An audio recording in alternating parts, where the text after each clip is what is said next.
At the moment, we have the Zukunft Personal, which is Europe's largest fair, Europe's largest expo for anything regarding winning talent, developing talent, retaining talent. It's the most important event of the year. It's happening right now. So this is the evening after another day at the expo, a long day, I can tell you. And AI is all over the place in a positive or in a negative way. And of course, many people wonder, is there any chance that we can fulfill all the wishes I have with AI? And we need to talk about recruiting AI, especially about the bias, which is heavily under fire at the moment, especially after many people saw that Workday had a lawsuit, a class action lawsuit against them. And people wonder, can AI really help me in recruiting? Is there anything that I can do to help AI? And how can we actually get something done which is better than what we do already so far? So welcome. We're going to talk about recruiting AI bias. And of course, what do leaders need to do about it? That is the leadership bit of the whole game. So when we talk about recruiting AI bias and leadership, the first thing we have to set the record straight on one aspect. Often people say, I want to do something with AI, and people have a lot of wishes. It's perfectly fine to have wishes. Any one of us has wishes. However, when I say, what wishes do you have? They often say, yeah, Niels, our leaders say we have to catch up our game on AI. So something with AI. And when I ask, what do you mean with something with AI? They often say, yeah, something, just something AI-ish, that AI can make things happen. And that is the first problem. When you don't know where to go, in the world famous novel of Alice in Wonderland, when Alice comes to a junction and says, I don't know where to go. And then the grinning cat asks, where do you want to go? And she says, I don't know. Where do you want to arrive? She doesn't know. So the grinning cat says, well, then it doesn't matter which path you take. When you don't know where you want to go, it doesn't matter which path you take. That is really philosophical already. This aspect of something AI is straightforward dangerous. At the moment, I see way too many companies throwing money at AI. When you are a large corporation, you just tick it off as a box of, this is something we do for research. We are willing to put in the risk. And especially in the US, we have the atmosphere, we have the approach, and we also have it in the UK partially, that people say, we are willing to invest and say, it wasn't worth the money, but it was worth trying it. We learned something from it. That's perfectly fine. However, when you simply say something AI and then you move on forward, you implement tools that you actually never use, that is deeply problematic. Because what many people, of course, wish is, I buy an AI, applicants apply with the AI, and the AI tells me what is the best candidate that they have. And that, of course, is not great. That is, of course, something which, as a wish, especially at the moment, it might happen in some future, but not at the moment. This instant selection, and then including in the instant selection, just try something. You go to an AI, let's say you go to ChatGPT or to Copilot, you ask a question, and then ask the exact same questions 1 week, every single day of the week. So you have usually 7 different answers, and you have 7 different answers with different focuses, with different directions, with a bit of a change in there. And then I say, so are all of these spot on? And you will probably say, well, I think these 2 are pretty good. They are really excellent. Maybe 2 or 3 are, yeah, okay-ish, and maybe 2 are not so great. But people say, I need something with AI. Then they say it needs to select all the applicants, and also it needs to be 100% right. And that is something which is simply not going to happen. Not at the moment. It might happen in some future, but not right now. It can assist you in selecting the right candidates. However, this is what we need to talk about. When people say, I'm afraid that AI takes my job, as long as you don't do the same thing, which can be automated very quickly, AI is not going to take any jobs anytime soon. At least not your job anytime soon when you have a fully qualified job. The so-called assistant intelligence, also abbreviated AI, which is, I think, why these 2 words make it into press. Assistant intelligence or assisting intelligence, depending on how you want to have it. The first thing that an AI can do very well, it can do excellent matching. So let's say you want to hire someone, and you are, let's say, London, UK.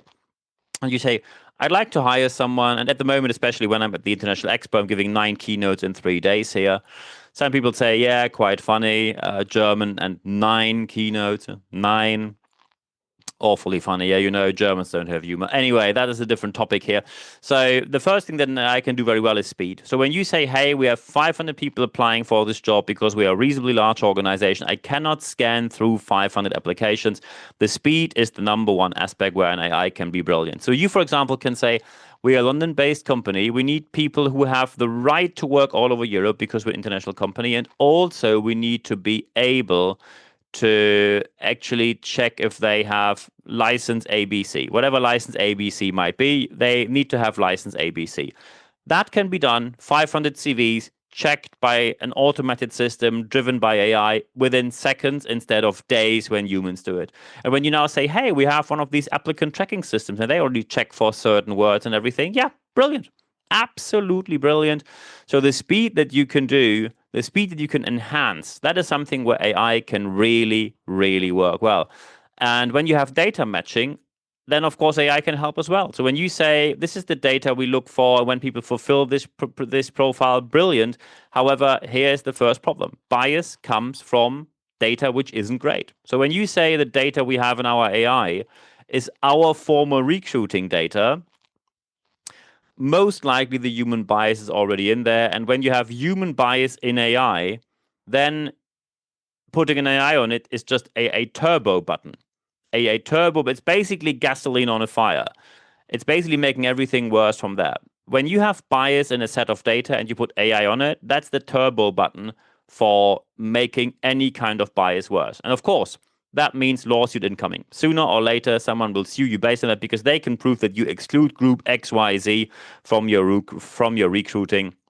And the data matching is something which is always as bad as it can be when the data is, let's say, not great. So when you say, and I just had one company yesterday telling me, oh yeah, we have our data in there. We have more than 500 applications this year and we took this data.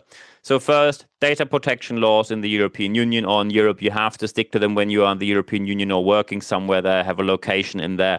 And then you can't work that way. You cannot just take people's data without their consent. And in addition to that, 500 applications just is not enough. Even 1,000 wouldn't be enough. You need more data. You need the experience of that of decades, proper data, selected data, clean data, which is as close as possible to aspects such as, I don't want to use the word neutral, but as neutral as possible on the data side, especially when it comes to recruiting. And this data matching, when you have great data, perfect. However, when you don't have great data, you're making anything worse from there. What is really helping, when we look at where do we get the best results? The best results we do never get when a human does something on their own. We also don't get the best results when we make an AI do something on their own. When, for example, the AI does something and then the human takes that result from the AI to their side and then optimize it from there. You probably did that. You probably took ChatGPT or let's say OpenAI and they wrote an answer to an email which you received. And when you said, yeah, the answer is good, we just have to tweak it here and there so it looks more natural, looks a bit more like me, that is the best result. Always working together, and that's the human collaboration. The human collaboration always means AI prepares something, and then the human takes it and optimize it. Also can be done vice versa, that you say, hey, this is my piece of writing. Could you please, dear AI, optimize the whole thing? And then the AI says, here it is optimized. And then you might take it from there again and say, okay, now I optimize it again. And now it's really good. But the collaboration aspect is the best outcome that you can ever have. And of course, now some people say, look, I'm a managing director, and as a managing director, I hold a lot of risk in my hand. I have liability. My name stands next to this. So when I implement any kind of AI, I need to be sure how to do this from a leadership point of view. So what should I do?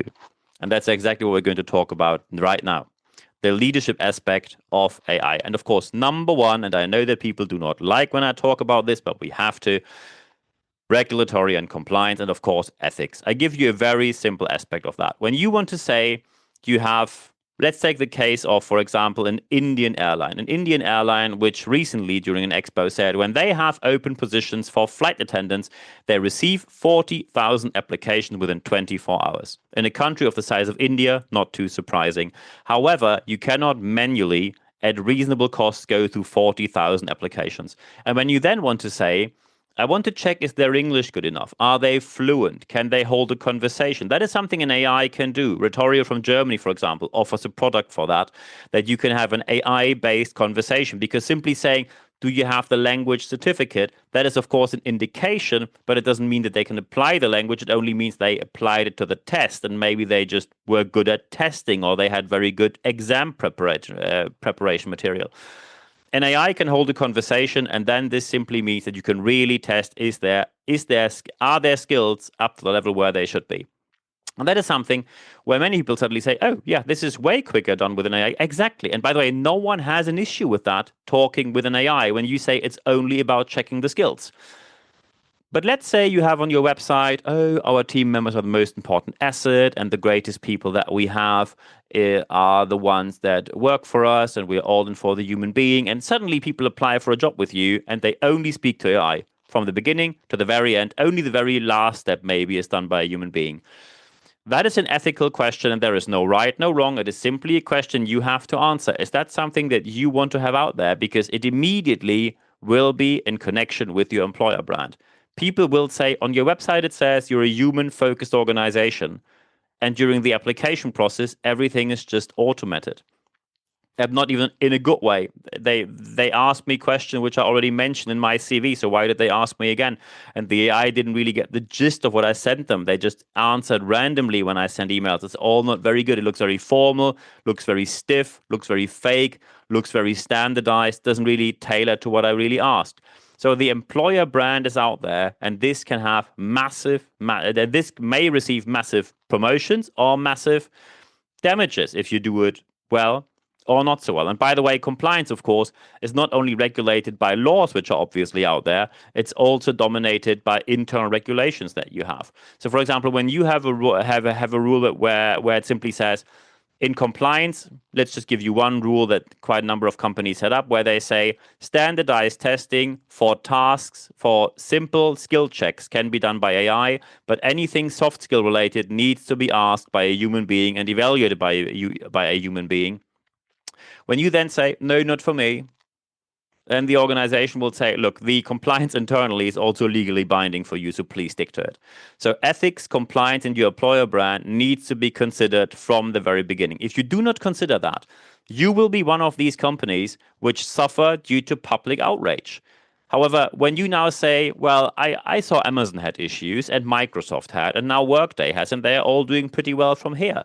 Well, when you are Workday, Amazon, or whichever else international corporation with billions of dollars on your bank account and the willingness to spend millions of dollars on lawsuits, go for it. However, when you are not that business and you're maybe a mid-sized company where people say, not really too great to work for you, thank you very much, no thank you, and your clients run away and your whole customer base is gone within a week, then you might not survive this. So very important is ethics, compliance, employer brand needs to be on board. When you now say it's all about future skills and the human element of it, that you say people need to be aware of AI, people need to use AI. We want to be one step further than others. We are always a bit more adventurous. We're a bit more daring. We are willing to take risks. So we are not risk averse. We are able to take risks. Then, of course, you can say, let's go for it. However, it means you need to train people properly. And the amount of companies I see that at the moment say, yeah, we have this European Union guideline to teach our people AI and train them on it. So where do I get the $19, £19, 19 euros online class to just tick the box and then I can pretend they all know AI because we trained them? And also, when you say that your company has something like human focus, appreciation, you appreciate people's work, you are thankful for their work, you're rewarding, etc., the $19 online class is not going to make the cut. There's nothing bad with online training, not at all. I even offer it. However, it is something which adds on to other means of communication and also of training and qualification. It is not the only solution you have. Future skills and human elements always means humans need to be able to use AI. However, they also need to be able to evaluate the results that AI gives them. So when you, for example, say use AI and they do something wrong and you say, how could you? They will say, I used AI, you told me so. I didn't know how to question an AI on the results. I thought they are always right. No one told me. And there you are again. The best result is always delivered when you say the human being is assisted by an AI and together these two entities achieve the best. And when you do it the way that we discussed right here today, then you will have massive benefits in your organization. And I wish you all the best implementing that in your organization. And when you now say, I think I have about 5 to 48 questions now. very, very happy to answer all of them. Lots of questions came to me during my talks and speeches during the presentations I gave in Cologne this week, and the upcoming ones. There are more of these coming tomorrow.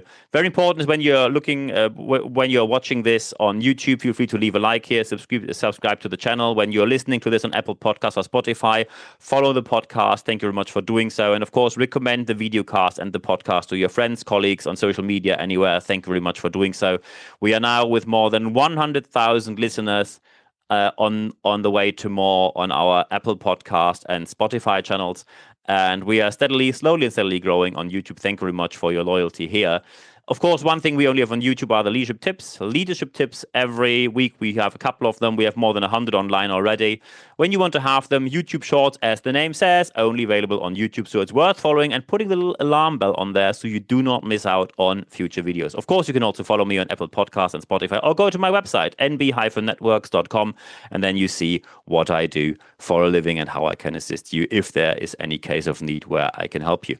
In addition to that, feel free to send me an email, because there are quite a number of people, including especially about AI, where people say, because I received my knowledge about AI not only from decades in the IT industry where I work, but also from professional training from Wharton Business School, University of Pennsylvania, and just recently Vanderbilt University. So when you now say, hey, I'd like to discuss something, but it's really not public, it's really something which needs to stay confidential, everything stays confidential. nb@nb-networks.com. Send me an email. I'm looking forward to hearing from you there. And when you say, do we have live sessions? Yes, we have live sessions, and the next one is already next week. Go to expert.nb-networks.com, put your email address in there, and no worries, you only receive one email every week. It's 100% content, ad-free guarantee.